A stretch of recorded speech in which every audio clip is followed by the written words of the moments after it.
Feliz Cinco de Mayo, mi amigos.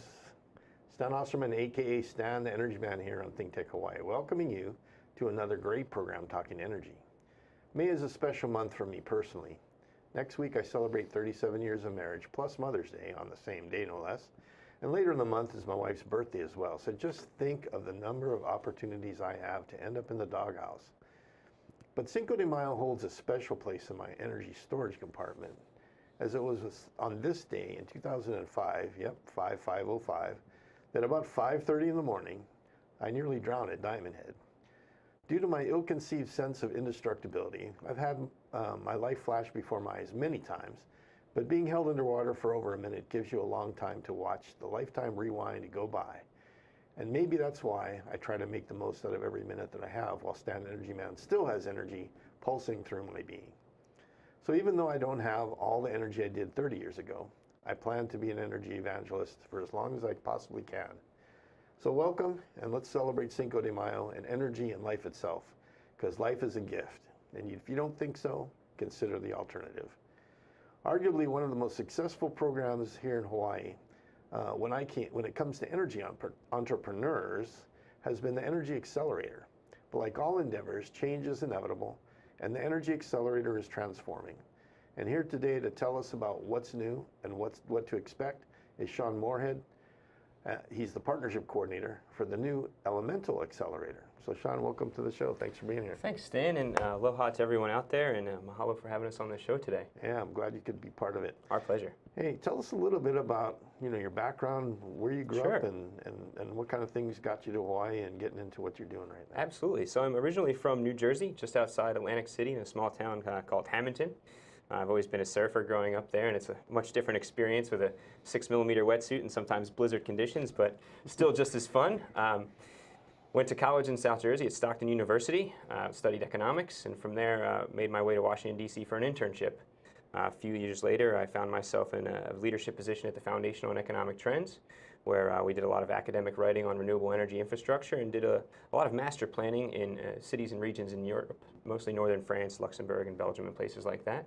After a 4-year stint there, I knew I had to find my way back to the ocean, and having made the trip to Hawaii a few years growing up, various times to surf, I knew this was a place for me. So after a long conversation with my wife, who is a fantastic supporter of mine and really allowed this dream to come true, we made our way out to Hawaii, and I found a home here at the Excelerator.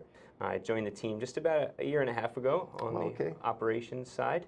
Mostly worked on helping formalize a lot of the procedures that a startup goes through, and Elemental Accelerator before Energy Accelerator is a startup. So it was an interesting process, kind of putting in a vertical infrastructure there. And then about 6 months ago, I moved over to the partnerships team, where I mostly work with our global partners and look after our follow-on investment fund, EEX Fund 1. Great. Yeah. So you don't miss surfing in the snow? I'll tell you what, those blizzard conditions are fun. There's something about being out in the water when it's snowing, but to pass up a beautiful day here in Hawaii, it's a easy choice. The snow and the perpetual brown water conditions. Well, brown water is fun, but blue water is much better. Well, I'm glad you're here. Me too. And Me too. Energy Accelerator, the folks over there have just done a phenomenal job, and to see them kind of grow and expand is all good. So I'm glad you're here to tell us about that. Yeah, I appreciate it. So, Energy Accelerators had a great track record and done some great things. In fact, I do a lot of work at Hickam for the Air Force, and we've actually had Energy Accelerator companies come and pitch to the Air Force with Don and the team actually coming with us and doing a Shark Tank kind of thing with the Air Force as kind of their training and part of their little part of their program going through the Energy Accelerator. But what's in store now that we're Elemental Accelerator? What are the big changes? Sure, yeah. Well, as I mentioned, we are a startup ourselves in a lot of ways, and it's been interesting to watch us scale, and we bring our companies out a few times a year for kickoff weeks and various events and things like that, and we put on a lot of programming that has to do with growth and how to scale effectively, and how to grow a team and things like that, and keep company culture, and I think we've done a fantastic job, and that's definitely attributed to the leadership by Dawn and Jill, our co-founders, and it's been interesting for me personally to watch the program grow, and we've recently hired a number of fantastic new team members, and we've been able to really keep that collaborative company culture involved, and also being in Hawaii, I think there's a particular spirit of aloha even in the workplace, and it's been fantastic to experience that firsthand and watch that grow within all of our team members. Yeah, that's the nice thing about Hawaii. It's just really got a different culture. It is. Well, let's look at the video you brought with you today. And, Sure, yeah. Let's let the audience kind of take a sneak peek at your production here. Fantastic.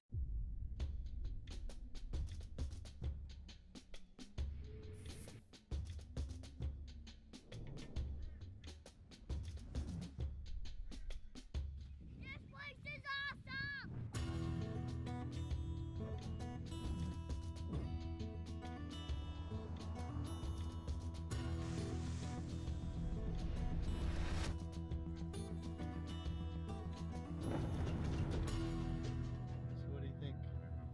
What does it take to transform a place? Yeah. It takes people. Terviva develops a new crop. This tree produces seeds from which we extract oil to produce biodiesel.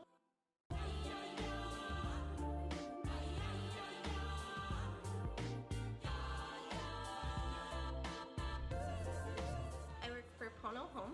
We help people lower their utility bills. We've been focusing on low-income and elderly families. We've had someone come into our home and we have devices installed that helps us to monitor the use of electricity. Cutting 25% off those bills, people were really appreciative. So it was awesome to hear that and feel like we were making a difference. Start small and then people start to catch on and then you get a lot of adopters. Hawaii is 10 years into a 40-year energy transition. In 2045, our lives will be powered by 100% clean energy.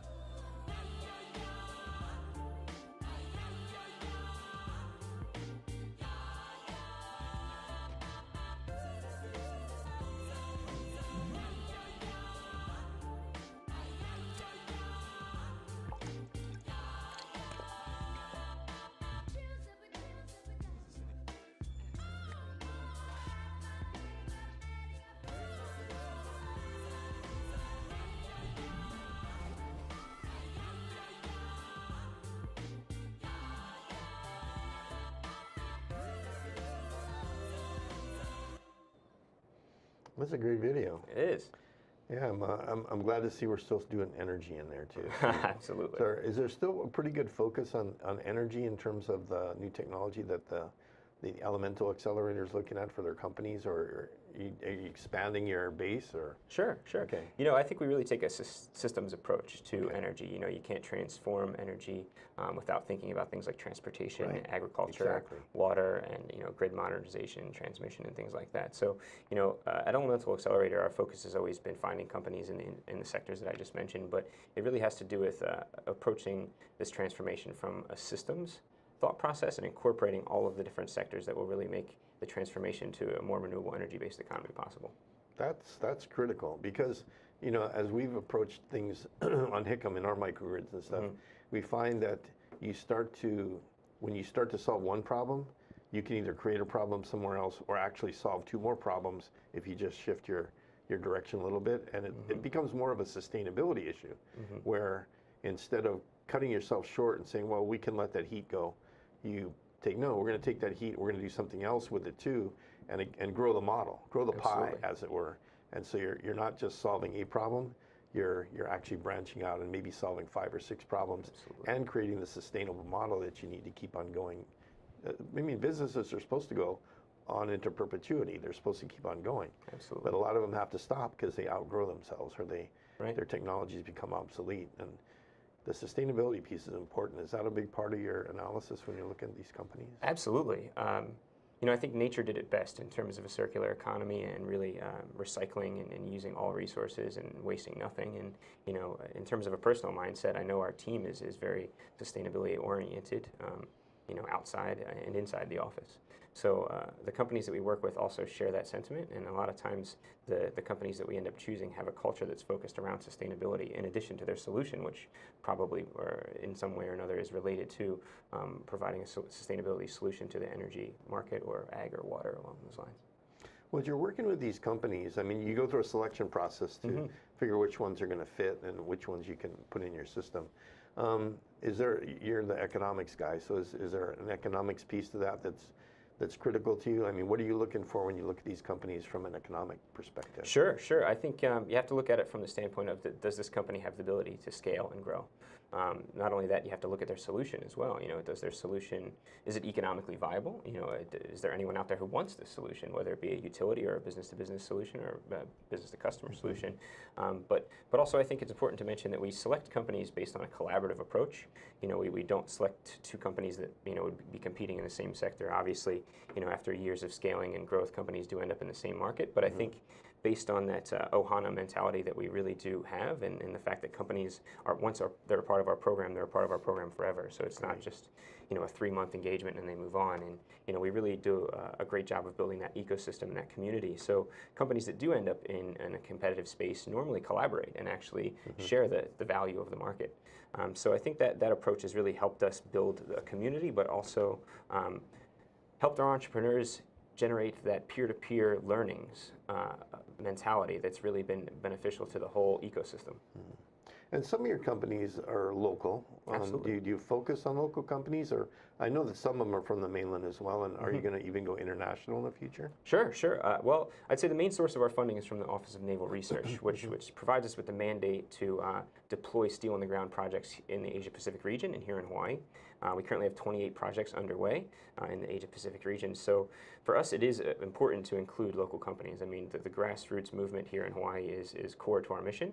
And regardless of how we scale in the future, I think Hawaii will always be our headquarters, and this will be where the main testing site for all of our entrepreneurs and their solutions will be.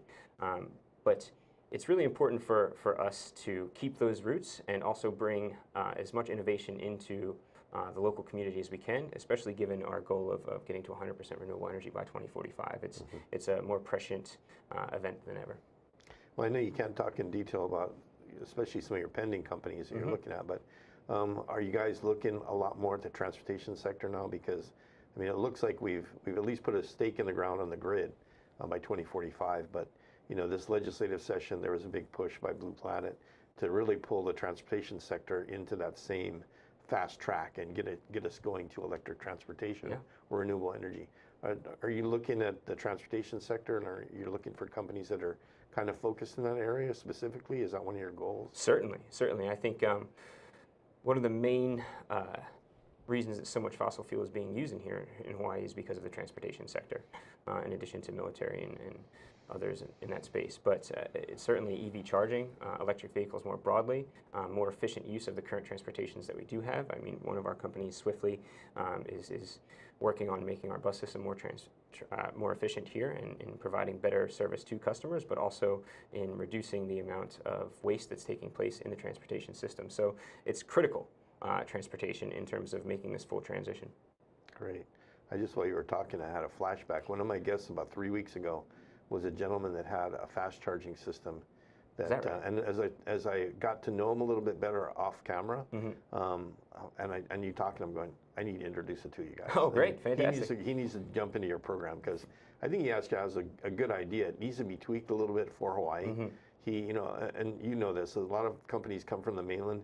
They've got really grand plans and big things in mind, and you get to Hawaii and it doesn't quite fit here. I mean, you won't be able to make that happen the way you think here, because it's a different climate, different economics and everything. Surely. But this guy has, I think, a really good core idea. I'm going to introduce you. I'd love to meet him. I'd love to meet him, absolutely. And I think one of the things that makes our companies so successful is if you can make your solution work here in Hawaii, where electricity prices are some of the highest in the nation, you can really make it work anywhere.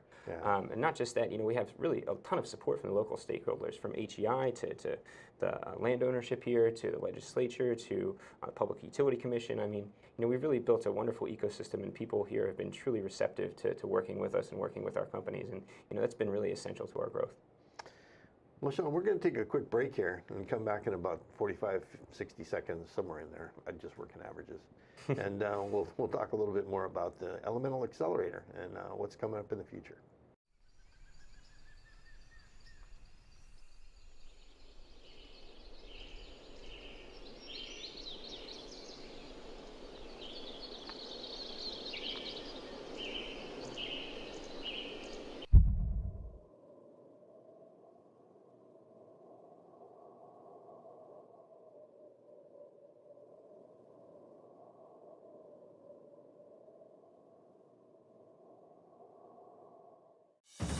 Match day is no ordinary day.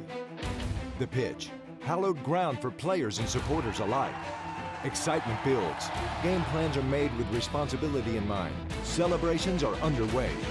Ready for kickoff, MLS clubs and our supporters rise to the challenge. We make responsible decisions while we cheer on our heroes and toast their success. Elevate your match day experience. If you drink, never drive. Hey, welcome back to my lunch hour. Stan the Energy Man here with Shawn Moorhead from the Elemental Accelerator.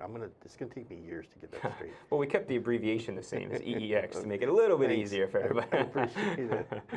Well, I know that there's a lot of things that drive change, and you know, a lot of times you're either going to grow or you want to expand, or you have people that want to help you with your efforts.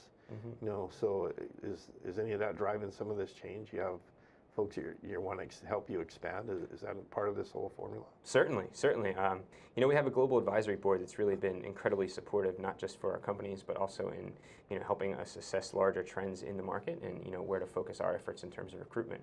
You know, we have folks like GE Ventures, Enel Green Power, we have Tokyo Electric Power Company, First Philippine Holdings Group, and Vector Limited, and among many others that really just contribute to our global partnerships team generally, but also help our program in terms of deploying steel on the ground with our companies, but also in identifying macroeconomic trends that we should be looking at. You know, our most recent partnership is been the Emerson Collective. You know, that's really part of the rebranding that we've done here. And, you know, they are the philanthropic and investment platform of Lorraine Powell Jobs, the late wife of Steve Powell Jobs, or excuse me, Steve Jobs. And, you know, they've really been able to support our mission and allow us to have a greater impact, not just here in Hawaii, but elsewhere. And I think, you know, with this new partnership, we're going to be able to export a lot of the innovation that we've sourced here in Hawaii with local entrepreneurs and our entrepreneurs more broadly, and the 28 demonstration projects that we have, and bring that elsewhere around the world. You know, Elemental Accelerator is developed recently with this new partnership, but I would say the roots for this partnership started in 2008 when the Hawaii Clean Energy Initiative was, you know, taking hold in Washington. Right. Andy Karsner then was the Assistant Secretary of Energy, and he met with Don Lippert, our co-founder at the time in Washington. A much different landscape there. Yeah. But I think it began there, and the conversation began there. Don started working on the Hawaii Clean Energy Initiative, and that's when she took a move out here and decided to launch a grant funding program that eventually in 2012 turned into the Energy Accelerator, along with the help of folks like Maurice Kaya, who is the Hawaii Secretary of Energy. Exactly. And the folks at the Pacific International Center for High Technology Research, Dennis Teranishi, who really helped incubate Energy Accelerator and gave us that foundation to what we would later become today as Elemental Accelerator. Do you kind of see a special niche here in Oceania? I mean, you know, Hawaii is a really unique place. You talked about if it doesn't work here, it's not going to work anyplace. By the same token, if it works here, it'll work in a lot of small countries in Oceania that are struggling, again, with fossil fuel dependence, with climate change, with all kinds of things, and economic challenges that come with dependency on fossil fuel. So do you find that a lot of your companies fill that niche, that O&R niche of helping out the Pacific Rim and the Pacific region, especially the island nations? Sure. Certainly. I would say, you know, the island nation makes it a great test bed for a lot of these ideas and innovative technologies that can scale later to more broad ecosystems, more broad grid systems and things like that. So having the ability to start here in Hawaii and really go through a lot of the learning phases that take place in the growth of a startup and the growth of an idea, and, you know, making those business pivots and transformational demonstration projects.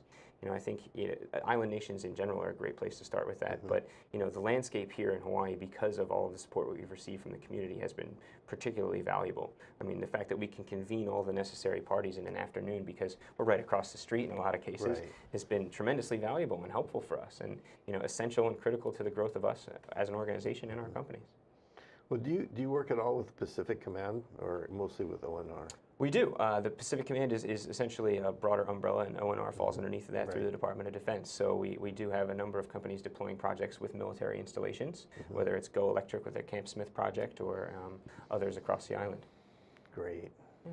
So what are the long range, at least from what you see now, how far are you reaching your tentacles out into the Pacific? Are we we're looking at even China and maybe Hong Kong, Taiwan, Vietnam, Sure. Cambodia. Are you looking at all these countries and beyond? Yeah, I think you have to. I mean, to be a successful organization, not just a startup organization, but a nonprofit like ours, you have to look 10 years into the future and where you want to be. And I think, it's attributed again to Dawn and Jill's fantastic view and that taking that long-term approach to help us scale. And with partners like Tokyo Electric Power Company and the First Philippine Holdings Group and Vector, specifically located in the Pacific, it's been incredibly helpful for us to gauge a lot of the feedback that they've been able to give and what technologies they see as imperative to their growth and how they bring innovation into their organizations, and to be able to tap that knowledge base from a data standpoint, but also from a relationship standpoint, has been fantastic for us. But I know that we also provide value for them in bringing our companies and their solutions to their geographic locations. What kind of phase are you in right now in terms of starting up a new cohort or selection phase, I guess? Are you kind of coming up on that, or you just announced one, or I kind of lost track. I'm so glad you mentioned that, Stan. Actually, because we just opened our applications window a few weeks ago, and it closes on May 25th. So if any viewers out there know of any innovative startups that need to make an application to the Elemental Accelerator program, go to our website, elementalaccelerator.com, apply at the top right corner there, and we'd love to hear from you. We'd love to learn more about your solution. And on May 25th, we'll be closing the application window, and then we kind of go dark for about 3 months, and we come out on the other side after due diligence with our team, and we choose our next cohort for 2018.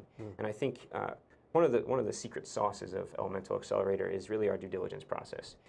Our team comes from such a diverse background that we're all able to provide a different viewpoint and perspective on a certain company, whether it be economic, like you mentioned from my perspective earlier, or whether we have one person on our team who's an urban planning wizard, or we have some policy folks available as well. And we really, all of us, literally lock ourselves in a room and have a lunch and snacks brought in. And we have a great time, and we make it a fun operation. But we go into deep dive with companies. We rely on an expert of network, or a network of experts, as well as our utility and global partners here to provide us with a lot of feedback on what they're seeing and what they're interested in, and then we're able to come out on the other side with a great cohort. Can you give us an idea, give the audience an idea of like some of your current cohort members, the kind of companies that you're working with right now, so that folks have an idea of the different technologies that you're helping move along? Sure. I would say one of our oldest companies that's had a tremendous amount of success has been STEM, which is just a battery storage system that gives utilities the ability to flip a switch and have extra injection into the grid at their fingertips. But we also work with a wide range of companies, as we mentioned earlier, in other industries or other sectors, such as one of our new companies, Smart Yields, which is essentially Fitbit for farms, applying different data and sensors out into a field, allowing farmers to understand the growing cycles and the soil composition and the water composition in their crop fields at a higher level. To another new company we have is Series Imaging, which provides a various factor analysis of flying over crops, where they're able to see on a number of levels the health of that field.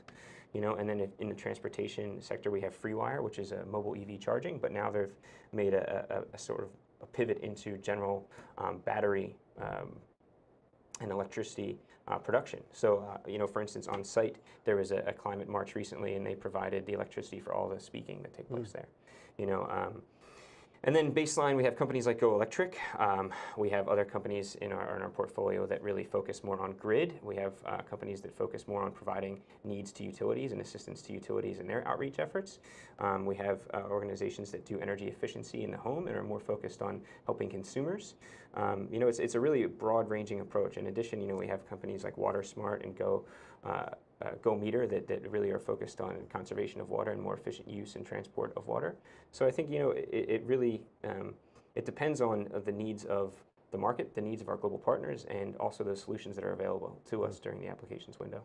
So you've got the window open now. It closes in a couple weeks. And about how many applicants do you anticipate, especially now that you've kind of grown and you're out there? Sure. I know it's been like 200 or so in the past. It has.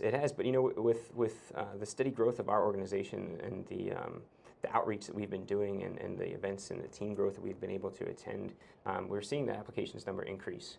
So last year, I think we were between the 300 and 400 mark, and this year we're expecting between the 300 and 500 mark. So 300 to 500, and you're going to probably have a cohort of 12 to 15. We have about a 5% acceptance ratio. Wow. Acceptance So it's percentage. highly competitive. That it is. And you know, like I said, the due diligence process that we have is incredibly in depth, and I think that that's part of the secret sauce of our program. And so when they go to the website and they fill out that their application, is it pretty well structured? I mean, I know when you get into your secret sauce meeting and start and Shark Tank all these things, it's hard to compare apples to oranges. I mean, you got different companies coming in with different projects, but do you have like a standard thing that you look at, a template that says, hey, this is really important and this is really important, and you know, if they're missing any of that, it's like that takes them out, and they're now in the 95% that gets pushed to the side. Sure.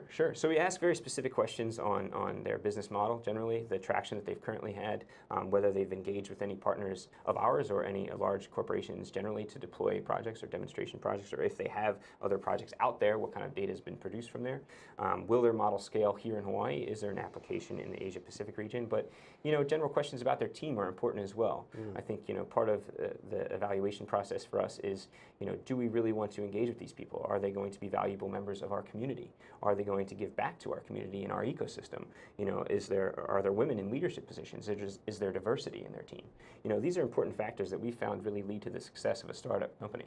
So, you know, that deep dive that we take is you know, very pointed, very specific, and you know, I think that it's evolved over the years to get even better, and I think going forward it's just going to keep getting better and better. Great. Well, believe it or not, we're right up against our 30 minutes here. That went I'm quite quick. going to give you a couple of seconds to say whatever you'd like to pitch your Sure. efforts here, and then I'll close it up. Sure, absolutely. I just want to say how great it's been to join your show, Stan. You know, I'm a fan of the Energy Man generally, and it was great talking story with you and hearing a little bit more about your experience in the waves. And you know, moving to Hawaii has been a fantastic transition for me in my life, and you know, feeling the aloha spirit here from the community and seeing all of the local stakeholders and people in our ecosystem support us throughout our transitions and throughout our growth has just been a fantastic process for me. And you know, it's great to feel that sense here, and the aloha spirit is alive and well, and it's good to know. So if you're a local company in Hawaii, or if you're generally a startup company in the world with a solution in one of our specific topic areas, we'd love to hear from you. We'd love to receive your application, and if you have any questions, feel free to reach out. Great. Well, Shawn, thanks for being here Pleasure, today. Stan. Thanks so much. And you heard it right from the horse's mouth. Get that application in by the end of the month here, 25th or so, I guess, when it closes. That's right. And let the Elemental Accelerator hear from you so you can become a big business. Like, who knows, go electric. We're using them. It's a secret. I won't tell anybody. But there's some great companies coming out of the Accelerator. So that's it for Stan Energy Man this week. We'll catch you next week. Aloha.